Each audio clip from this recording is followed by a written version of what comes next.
Hello students, welcome you on GVM YouTube channel. Today I will start your first lessons, introductions and meaning and the definitions of economics.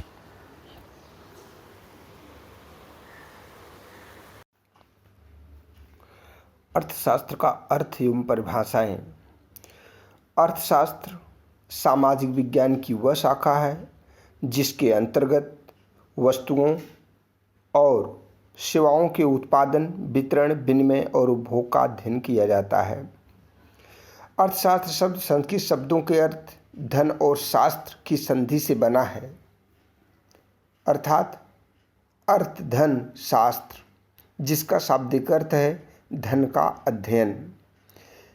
किसी विषय के संबंध में मनुष्यों के कार्यों के क्रमबद्ध ज्ञान को उस विषय का शास्त्र कहते हैं।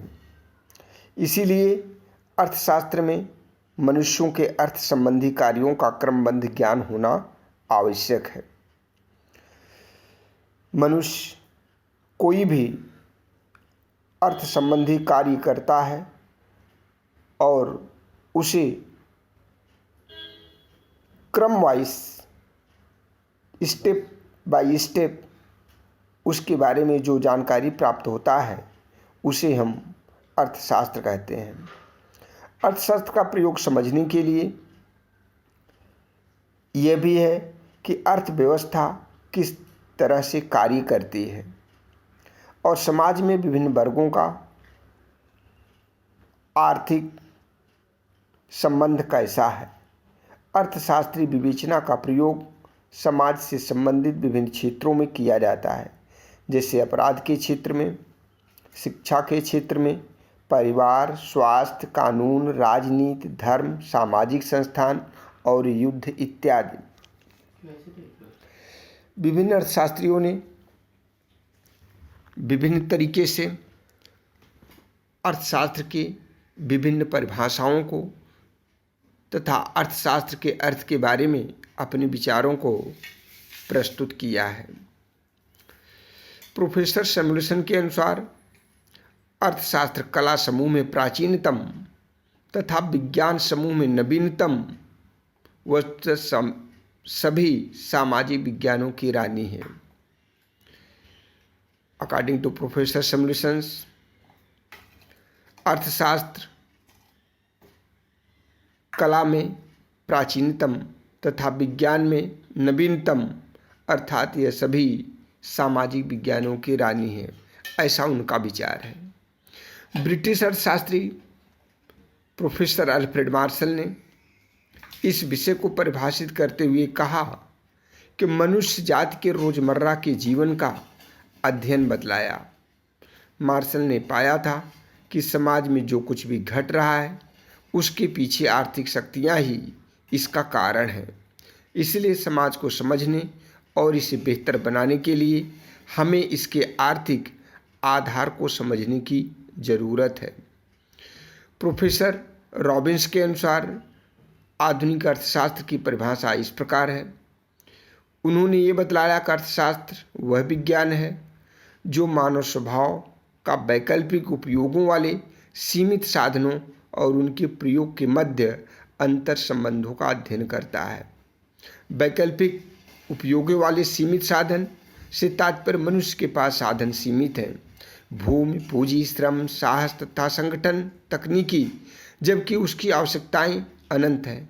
सीमित साधनों से असीमित आवश्यकताओं की पूर्ति के लिए जो समस्याएं उत्पन्न होती हैं, जिसका अध्ययन किया जाता है, वह अर्थशास्त्र कहलाता है। स्कार्सिटी अर्थात दुर्लभता का अर्थ। प्रोफेसर रॉबिन्स के अनुसार दुर्लभता से तात्पर्य ये है कि उपलब्ध संसाधन सभी मांगों और ज़रूरतों को पूरा करने में असमर्थ हैं। दुर्लभता और संसाधनों के वैकल्पिक उपयोगों के कारण अर्थशास्त्र की प्रासंगिकता है, अर्थशास्त्र का एक विशेष महत्व है। अतः यह विषय प्रेरकों और संसाधनों के प्रभाव में विकल्प का अध्ययन करता है। अर्थशास्त्र में अर्थ संबंधी बातों की प्रधानता का होना स्वाभाविक है, परंतु हमको ये नहीं भूलना चाहिए कि ज्ञान का उद्देश्य अर्थ प्राप्त करना ही नहीं बल्कि सत्य की खोज द्वारा विश्व के लिए कल्याण, सुख और शांति प्राप्त करना भी है। अर्थशास्त्र ये भी बतलाता है कि मनुष्यों के आर्थिक प्रयत्नों द्वारा विश्व में सुख और शांति कैसे प्राप्त हो सकती है। सब शास्त्रों के समान अर्थशास्त्र का उद्देश्य भी विश्व कल्याण है। अर्थशास्त्र का अध्ययन इसलिए किया जाता है कि ताकि संपूर्ण विश्व का कल्याण हो। इससे संबंधित, अर्थशास्त्र से संबंधित देश का आर्थिक विकास होता है, देश की आर्थिक समृद्धि में वृद्धि होती है, राष्ट्रीय आय में वृद्धि होती है, लोगों के जीवन स्तर में वृद्धि होती है, लोगों का कल्याण होता है, लोगों को रोजगार प्राप्त होता है। इस दृष्टिकोण से अर्थशास्त्र न केवल राष्ट्रीय बल्कि अंतर्राष्ट्रीय रूप में भी इसका अध्ययन किया जाता है। यद्यपि उसमें व्यक्तिगत और राष्ट्रीय हितों का भी विवेचन रहता है। राष्ट्रीय और अंतर्राष्ट्रीय दोनों ही सामाजिक, व्यक्तिगत तथा राष्ट्रीय स्तर पर यह शास्त्र का अध्ययन कर कुछ व्यक्ति या तो राष्ट्र धनवान हो जाए और अधिक धनवान होने की चिंता में दूसरे व्यक्ति या राष्ट्रों का शोषण करने लगे, जिससे विश्व की शांति भंग हो जाए। परंतु उनके शोषण संबंधी ये सब कार्य अर्थशास्त्र के अनुरूप उचित नहीं कहे जा सकते, क्योंकि अर्थशास्त्र तो उन्हीं कार्यों का समर्थन करता है जिसके द्वारा विश्व कल्याण की वृद्धि हो। इस विवेचन से स्पष्ट है कि अर्थशास्त्र की सरल परिभाषा इस प्रकार होनी चाहिए। अर्थशास्त्र में मनुष्यों के अर्थ संबंधी सभी कार्यों का क्रमबद्ध अध्ययन किया जाता है। उसका उद्देश्य विश्व कल्याण है और उसका दृष्टिकोण अंतर्राष्ट्रीय है। अब हम ये कह सकते हैं कि विभिन्न अर्थशास्त्रियों ने विभिन्न तरीकों से अर्थशास्त्र की परिभाषाएं दी। जैसे धन संबंधी परिभाषा प्रोफेसर एडम स्मिथ के अनुसार, कल्याण संबंधी परिभाषा प्रोफेसर मार्शल के अनुसार, सीमितता एवं दुर्लभता संबंधी परिभाषा प्रोफेसर रॉबिन्स के अनुसार, आवश्यकता विहीनता संबंधी परिभाषा प्रोफेसर जे.के. मेहता के अनुसार, विकास केंद्रित परिभाषा प्रोफेसर सैमुएल्सन के अनुसार। अतः हम कह सकते हैं कि अर्थशास्त्र एक विज्ञान है जो मानव व्यवहार का अध्ययन, उसकी आवश्यकताओं, इच्छाओं एवं उपलब्ध संसाधनों के वैकल्पिक प्रयोग के मध्य संबंध का अध्ययन करता है। अर्थशास्त्र की विशेष सामग्री का संकेत इसकी परिभाषा से मिलता है। अर्थशास्त्र सामाजिक विज्ञान की वह शाखा है जिसके अंतर्गत वस्तुओं और सेवाओं के उत्पादन, विनिमय, वितरण और उपभोग का अध्ययन किया जाता है।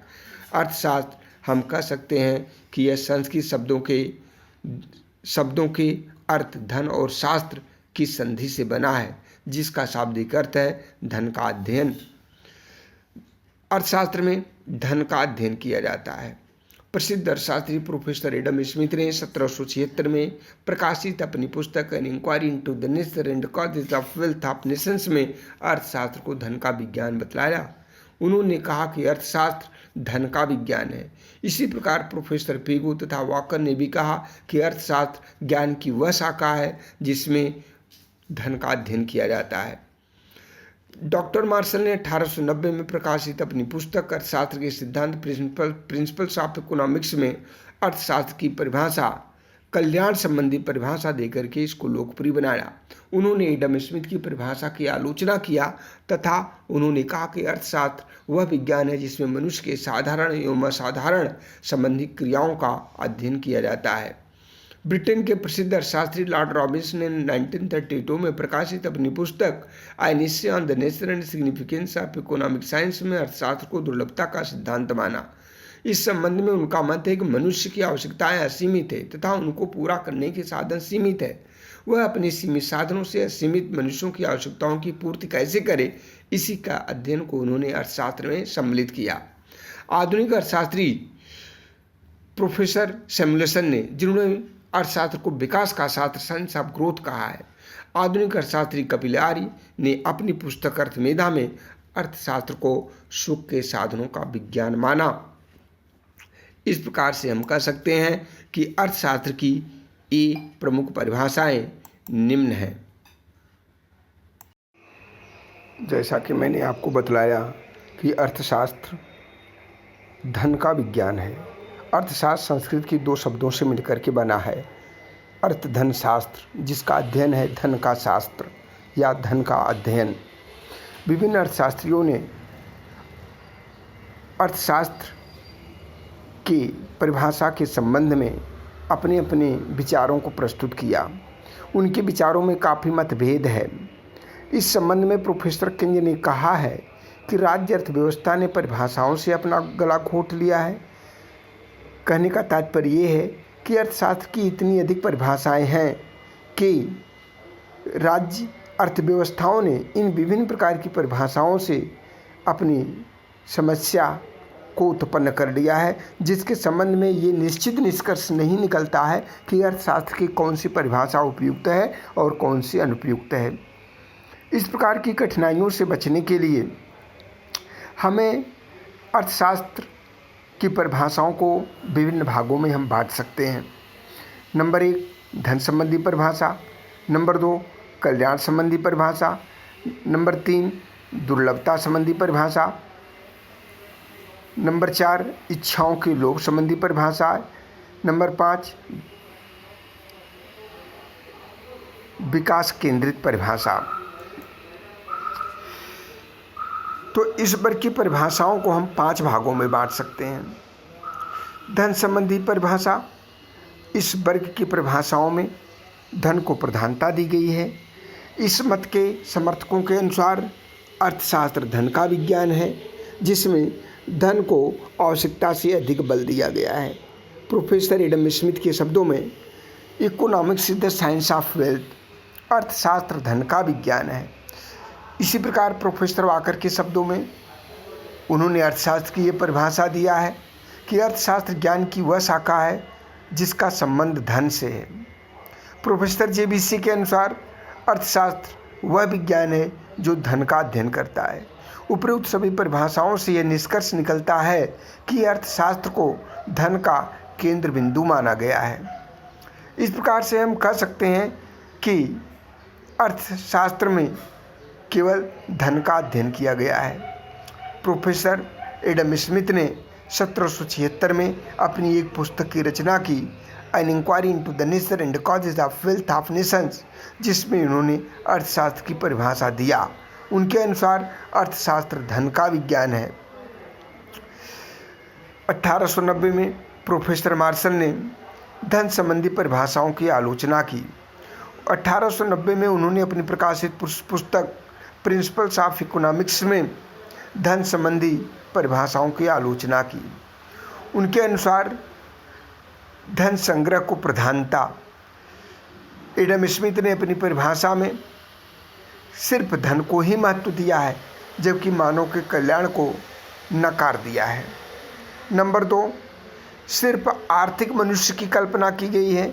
उनकी परिभाषाओं में प्रत्येक मनुष्य केवल अपने हितों से प्रेरित होकर के कार्य करता है, जो कि पूर्णतः गलत है। आजकल व्यक्ति के कार्यों में हमने देखा है कि देश प्रेम, दया, विश्व बंधुत्व जैसी भावनाएं भी छिपी रहती है। कहने का तात्पर्य यह है कि मनुष्य न केवल अपने आर्थिक हितों से प्रेरित होकर कार्य करता है, बल्कि वह दूसरों की मदद भी करता है। उसके अंदर दया की भावना होती है, विश्व भाईचारे जैसी भावना होती है। इस प्रकार से अर्थशास्त्र में न केवल धन को महत्व देना उचित है, बल्कि मनुष्य के कल्याण को भी उचित ठहराया गया है। तीसरी आलोचना यह है कि अर्थशास्त्र का क्षेत्र संकुचित है। इन परिभाषाओं से अर्थशास्त्र एक भौतिक विज्ञान बन गया है, जिसमें केवल धन को ही प्रधानता दी गई है। प्रोफेसर मार्शल का ये कहना है कि हमारे जीवन में जितना महत्व एक व्यापारी की सेवाओं का है, उतना ही अधिक महत्व अध्यापक, वकील तथा डॉक्टर की सेवाओं का माना जाता है। इस प्रकार से उन्होंने इन समस्त धन संबंधी परिभाषाओं का खंडन किया और 1890 में प्रिंसिपल्स ऑफ द इकोनॉमिक्स पुस्तक लिख करके अपनी कल्याण संबंधी परिभाषाओं को अधिक महत्व दिया। प्रोफेसर मार्शल ने अपनी कल्याण संबंधी परिभाषाओं में धन के बजाय मानव कल्याण को उन्होंने अधिक महत्व दिया है। कल्याण संबंधी परिभाषाओं के समर्थक प्रोफेसर मार्शल हैं। प्रोफेसर मार्शल के अनुसार अर्थशास्त्र धन का विज्ञान है, जो मनुष्य के साधारण व असाधारण संबंधी जीवन का अध्ययन करता है। उनके अनुसार धन साध्य नहीं है वरन साधन मात्र है।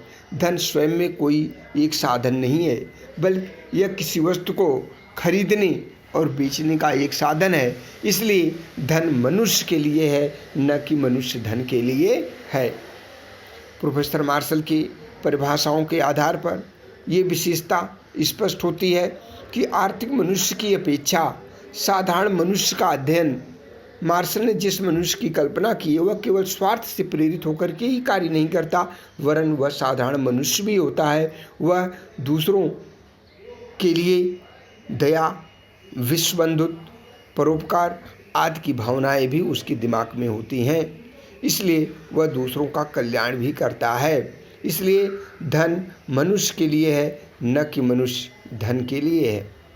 नंबर 2, कल्याण की प्रधानता। मार्शल ने अपनी परिभाषा में कल्याण शब्द पर अधिक जोर दिया है, जिससे समस्त मानव जाति का कल्याण होता है। न केवल मानव जाति का, बल्कि इसमें पशु पक्षी तथा समस्त जीव जंतुओं के कल्याण पर भी जोर दिया गया है।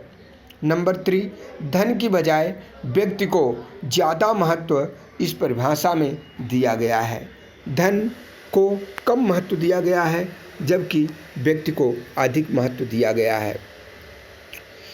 फिर भी प्रोफेसर रॉबिन्स ने मार्शल की परिभाषाओं की आलोचना की। उनके अनुसार अर्थशास्त्र के नियम समाज के बाहर रहने वाले व्यक्तियों पर लागू होते हैं। मार्शल ने अपनी परिभाषा में यह कहा कि समाज में रहने वाले व्यक्तियों का ही अध्ययन अर्थशास्त्र में होता है, जबकि रॉबिन्स ने इस संबंध में लिखा है कि अर्थशास्त्र के नियम तथा सिद्धांत समाज में रहने वाले दोनों तरह के व्यक्तियों पर समान रूप से लागू होते हैं, चाहे वह समाज में हो या न हो। फिर भी ये नियम अर्थशास्त्र के सामाजिक सिद्धांत तथा नियम दोनों ही व्यक्तियों पर लागू होते हैं। नंबर 2, अर्थशास्त्र में भौतिक कल्याण संबंधी कार्यों का भी अध्ययन होता है। मार्शल ने अपनी परिभाषा में भौतिक कल्याण संबंधी कार्यों को जोड़ा है, जबकि आलोचकों का कहना है कि अर्थशास्त्र में कि अकेले भौतिक कल्याण संबंधी कार्यों का ही अध्ययन नहीं होता, बल्कि अभौतिक कल्याण संबंधी कार्यों का भी अध्ययन होता है। नंबर 3, क्रियाओं को साधारण तथा असाधारण भागों में बांटना गलत है। इस प्रकार से रॉबिन्स ने इनकी आलोचना की कि मार्शल ने अपनी परिभाषा में साधारण तथा असाधारण 2 भागों में बांटा है, जो कि गलत है, क्योंकि इस परिभाषा में साधारण व्यापार संबंधी कार्य यानी वाक्यांश का जो प्रयोग किया गया है, ये मनुष्य के कार्यों को असाधारण भागों में बांटना बड़ा ही कठिन कार्य है। दुर्लभता संबंधी परिभाषा। इस प्रकार से प्रोफेसर रॉबिन्स ने मार्शल की परिभाषाओं की आलोचना की तथा उन्होंने अपनी एक परिभाषा प्रस्तुत की। दुर्लभता संबंधी परिभाषा या सीमितता संबंधी परिभाषा, जिसके प्रवर्तक प्रोफेसर रॉबिन्स थे। प्रोफेसर रॉबिन्स के अनुसार अर्थशास्त्र वह विज्ञान है जो लक्ष्यों एवं उनके सीमित तथा वैकल्पिक उपयोगों वाले साधनों के परस्पर संबंधों के रूप में मानव व्यवहार का अध्ययन करता है। इस प्रकार से इस परिभाषा के अनुसार निम्न परिभाषाएं उभर कर सामने आती हैं। नंबर 1, आवश्यकताओं की तुलना में साधनों की सीमितता। परिभाषा में ये भी कहा गया है कि आवश्यकताओं की तुलना में मनुष्य के साधन सीमित होते हैं तथा इसी कारण साधनों व आवश्यकताओं के बीच संघर्ष छिड़ा रहता है।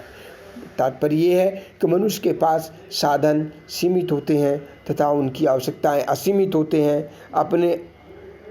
अपने इन सीमित साधनों से असीमित आवश्यकताओं की पूर्ति कैसे करें, इसी के लिए साधन एवं आवश्यकताओं के बीच में सदैव संघर्ष छिड़ा रहता है। नंबर 2, साधनों के वैकल्पिक उपयोग होते हैं। प्रोफेसर रॉबिन्स ने अपनी परिभाषा में इस शब्द को जोड़ दिया है कि साधनों का वैकल्पिक प्रयोग किया जा सकता है। चूँकि साधनों के वैकल्पिक प्रयोग हैं, इसलिए चुनाव की समस्या पैदा होती है।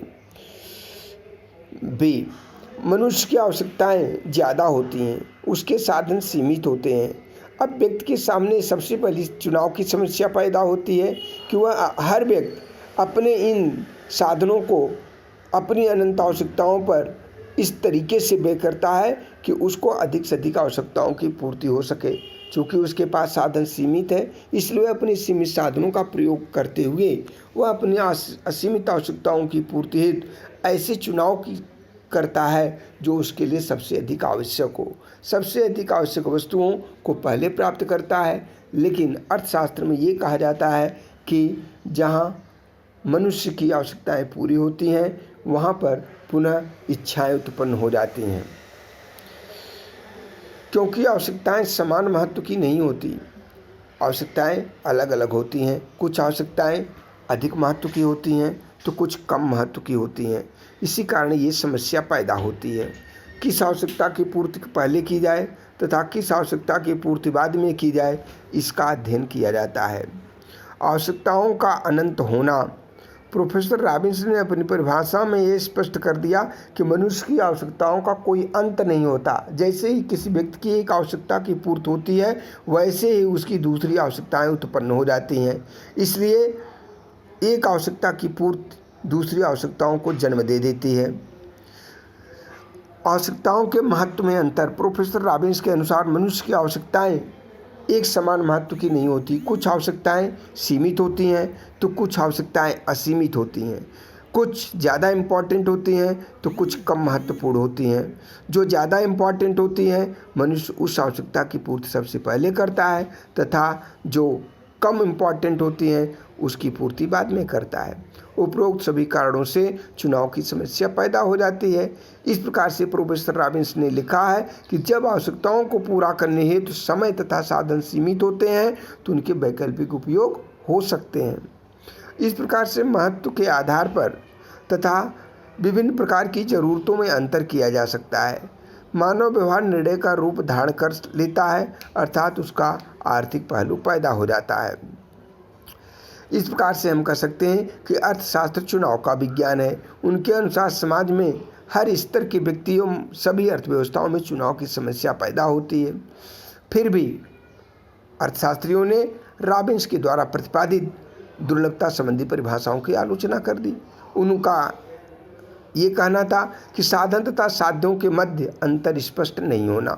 प्रोफेसर रॉबिन्स ने जो साधन एवं साध्यों के मध्य अंतर को स्पष्ट नहीं कर पाया। क्यों? वह बिल्कुल ही स्पष्ट नहीं है, क्योंकि आज जो उद्देश्य वही कल साधन हो सकता है। केवल प्राकृतिक विज्ञान के मजहब की प्राकृतिक विज्ञान नियमों के समान समझना, प्राकृतिक विज्ञानों के मजहब की प्राकृतिक विज्ञान नियमों के समान समझना से तात्पर्य ये है कि हर एक व्यक्ति का जो उद्देश्य होता है वह अपने उद्देश्य को प्राप्त करने के लिए वही उसका भविष्य में वो उसका साधन हो सकता है।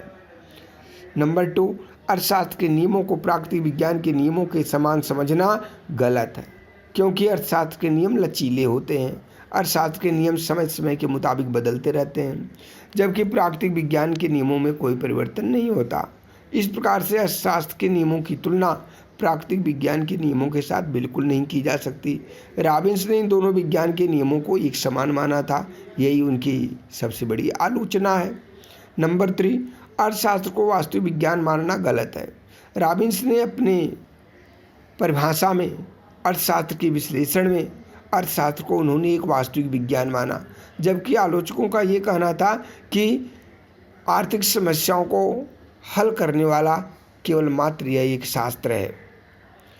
नंबर 4, मनुष्य को प्रोफेसर रॉबिन्स ने अत्यधिक विवेकशील प्राणी माना, जो कि गलत है। आलोचकों का कहना है कि व्यक्ति उतना विवेकशील प्राणी नहीं होता जितना कि रॉबिन्स समझते हैं। इच्छाओं का लोभ संबंधी परिभाषा, अर्थात आवश्यकता विहीनता संबंधी परिभाषा। इस मत के समर्थक भारतीय अर्थशास्त्री प्रोफेसर जे.के. मेहता हैं, जो कि इलाहाबाद विश्वविद्यालय के प्रोफेसर हैं। उनका ये कहना था कि वास्तविक सुख इच्छाओं में दमन में है। सबसे अधिक वास्तविक सुख जो है, अगर व्यक्ति अपनी इच्छाओं का दमन कर दे, उसकी इच्छाएं समाप्त हो जाए, तो सबसे बड़ा सुख उसी में है। अपनी आवश्यकताओं को विहीन कर देना, समाप्त कर देना ही मनुष्य के लिए सबसे बड़ा सुख है। इस प्रकार से उनके अनुसार अर्थशास्त्र वह विज्ञान है जो मानवीय आचरण का इच्छा रहित अवस्था में पहुंचने की एक साधन के रूप में अध्ययन करता है।